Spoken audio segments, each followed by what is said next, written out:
करना। Yes बेटा, so this is lecture 2 of gravitation. Okay इसमें आप लोगों ने पिछली क्लास में फॉर्मूला पढ़ा था Gm1m2/r² वाला। ये चैप्टर बहुत बड़ा नहीं है, ठीक है, बहुत बड़ा नहीं है, लेकिन अगर आपको पहले वाली चीजें अगर आती हैं, जैसे वेक्टर्स अगर आपको आता है, ओके, तो आप इसमें काफी कुछ इजीली कर पाएंगे। जैसे अब मैं एक क्वेश्चन आप लोगों को बता दूं कि ये जो फॉर्मूला है that is valid for point masses only. इसके लिए मैं वैलिड है पॉइंट मासेस। अगर पॉइंट मासेस नहीं है तो वैलिड नहीं है। आप अप्रोक्सीमेट फोर्स निकाल सकते हो। क्या निकाल सकते हो?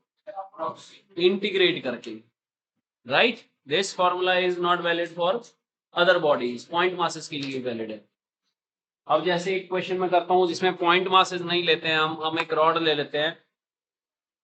जैसे हमारे पास एक ये बॉडी है, मास है m0, और इसके जस्ट d डिस्टेंस दूर एक रॉड रखी है। Say this is the rod, and if I will tell you this mass is m and capital M and length is L, find the force exerted by this point mass on the rod, yeah, by the rod on the point mass. Find the force between rod and point mass. This is the question, this is the numerical. कीजिए। So let's talk about this question. इसमें क्या करेंगे आप, क्योंकि सिर्फ point masses के लिए ही valid होती है यूनिवर्सल लॉ ऑफ ग्रेविटेशन, तो आप इसमें क्या करेंगे, एक छोटा सा पॉइंट मास मान लिया आपने, ठीक है, यहां से x डिस्टेंस पे ये पॉइंट मास मान लिया जिसका मास है dm और जिसकी लेंथ है dl। ओके, जिसकी लेंथ कितनी है dl, और वो ये याद रखना ये रॉड ना यूनिफॉर्म रॉड है, यूनिफॉर्म रॉड है बेटा, और यूनिफॉर्म रॉड के लिए dm/dl कैपिटल M/L के बराबर है। तो dm किसके बराबर हो गया? M/L into dl, M/L into dl।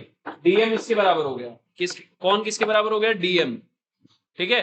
अब इस छोटे से पॉइंट मास m0 और इस dm के बीच में फोर्स देखो क्या आएगा भाई। ये पार्टिकल उस छोटे से पार्टिकल पे कम ही फोर्स लगाएगा ना, तो उस फोर्स को मैं डेरिवेटिव फोर्स बोलूंगा, df। क्या बोलेंगे? अब इस पार्टिकल और इस छोटे से पॉइंट मास के बीच में, dm मास के बीच में कितना फोर्स होगा? अब यहाँ पे फॉर्मूला लगा देंगे, g m1 की जगह पे m0, m2 की जगह पे dm, g m1 m2 bye में r², बाय में कितना डिस्टेंस है इनके बीच में, और अब df आ गया ये। अब f लेके आना है तो फोर्स लेके आना है, तो दोनों तरफ इंटीग्रेट कर दो। सो फोर्स कितना आ जाएगा बेटा? g m0, x कांस्टेंट नहीं है, ठीक है, dm की वैल्यू रख दो। dm किसके बराबर है? अच्छा, इसमें dl की जगह ना dx लिखो इसको, ये dm ही dx है, सॉरी ये dl ही dx है, तो इंटू dx, हाँ ये लैम्डा हो गया और ये dx हो गया, तो लैम्डा dx, बिल्कुल dm को हम लैम्डा dx लिख सकते हैं अपॉन x², है ना, अपॉन x²। सो बताइए m/l भी बाहर आ जाएगा, सो g m0 m/l बाहर आ गया। अब 1/x की इंटीग्रेशन क्या बन जाएगी बेटा? 1/x² की इंटीग्रेशन, मतलब x रेज़ टू पावर -2 की integration, x raise to power -2 की इंटीग्रेशन। और इंटीग्रेशन भी कहां से कहां करनी है? ये एलिमेंट्स आपने यहां से लेना चालू किया, यानी d डिस्टेंस से, x की वैल्यू जहां पे d थी और x की वैल्यू d+l तक, यहां से चालू किए ना, और यहां से यहां तक आपने इस पूरे उसमें एलिमेंट्स लिए हैं, यानी d से लेके d+l तक। So from d to d+l, from D to D plus, अब इसको इंटीग्रेट कर दीजिए तो फोर्स आ गया F is equals to G M not capital M by L, और इसकी इंटीग्रेशन क्या आ जाएगी x रेस्ट पावर -2 की। बेटा इसकी इंटीग्रेशन होती है x raised power -2 + 1 divided by -2 + 1 and from d to d plus L। तो अपना फोर्स आ गया है G M not M by L into -1/x। ठीक है बेटा, जब आगे माइनस लग जाता है तो लिमिट्स चेंज हो जाती है ना। अपर लिमिट लोअर लिमिट बन जाती है और लोअर लिमिट अपर लिमिट बन जाती है, ये माइनस साइन हट जाता है। ठीक है, ऐसा भी कर सकते हैं।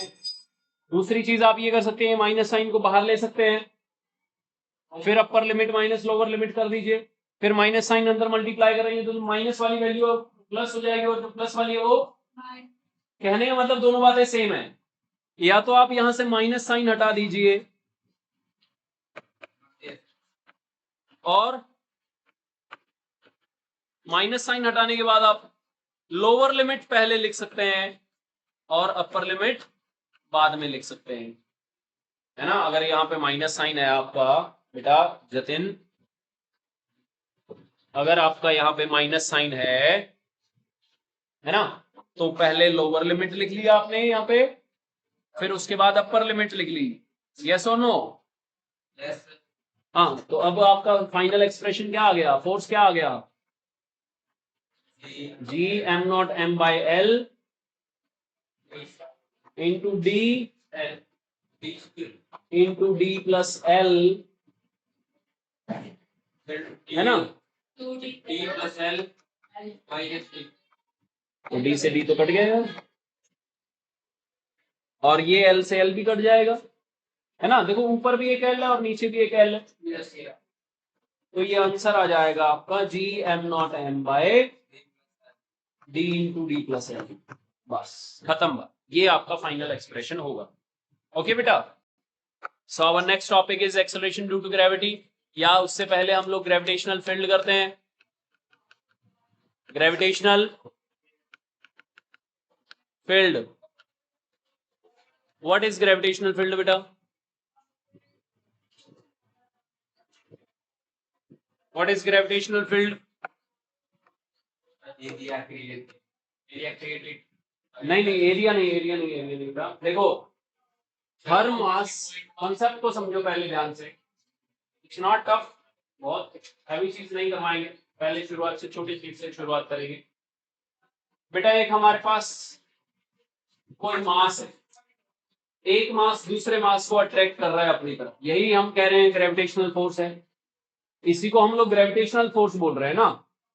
तो एक मास के आसपास कोई तो ऐसा रीजन होगा, कोई तो ऐसा फील्ड होगा कि जैसे ही उसके अंदर दूसरा मास आए, दूसरा कोई भी मास इसके अंदर एंटर करता है तो उसके ऊपर फोर्स लगना स्टार्ट होगा, है ना।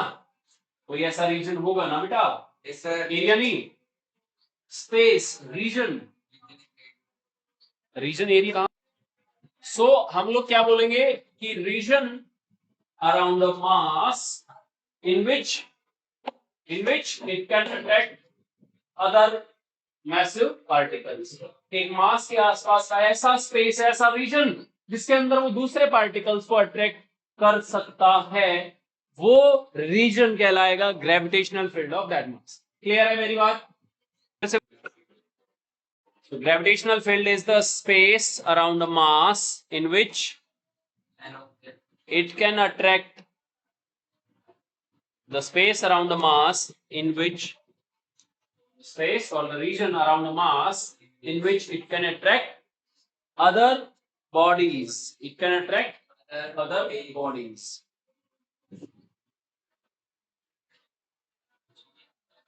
ओके, कैसे पता लगता है फील्ड का, कैसे पता लगेगा? एक और तरीके से डिफाइन हो सकता है, देखो ये मास कैपिटल M है ना, इसके आसपास कोई दूसरा मास आया, M0 आया, है ना। अब इस मास ने, इस कैपिटल एम ने एम नॉट को अपनी तरफ फोर्स लगाया। अब जितना ज्यादा ये फोर्स लगाएगा हमें पता लगेगा उतना ज्यादा हैवी बॉडी है ना, उतना ज्यादा ग्रेविटेशनल फील्ड है। सो बेसिकली ग्रेविटेशनल फील्ड है force per unit mass, force per unit, force experience per unit mass, force experience per unit mass. यहां पे कौन से मास की बात कर रहे हैं, इस मास की कि इस मास की? जिस मास के ऊपर फोर्स लग रहा है, फोर्स एक्सपीरियंस कर रहा है जो मास, वही मास से डिवाइड करेंगे। Force experience per unit mass, जो मास फोर्स एक्सपीरियंस कर रहा है वो कितना फोर्स एक्सपीरियंस कर रहा है उसी के ऊपर तो डिपेंड करेगा। अरे हाँ ना बोलो भाई। तो force experience per unit mass, असल में gravitational force, force experience per unit mass जरूर होता है, लेकिन ये मास यहां पे कांस्टेंट है, ये मास कांस्टेंट है। जितना ज्यादा फोर्स लगेगा उतना ज्यादा ग्रेविटेशनल फील्ड होगा। ग्रेविटेशनल फील्ड इस एम नॉट के ऊपर डिपेंड नहीं करता, क्लियर है? ग्रेविटेशनल फील्ड एम नॉट के ऊपर डिपेंड नहीं करता। तो ये लाइन यहां लिख लें कि ग्रेविटेशनल फील्ड होता जरूर फोर्स पर यूनिट मास है, लेकिन इस मास के ऊपर डिपेंड नहीं करता। सो यहां लिख ले नोट डाल के, note gravitational field does not depends on this m not, क्योंकि ये m नॉट है टेस्ट मास, सिर्फ टेस्ट करने के लिए लाया गया है और कोई पर्पस नहीं है इसका। इसका ग्रेविटेशनल फील्ड में कोई साथ नहीं है, इसकी वजह से ग्रेविटेशनल फील्ड है ही नहीं, राइट बेटा?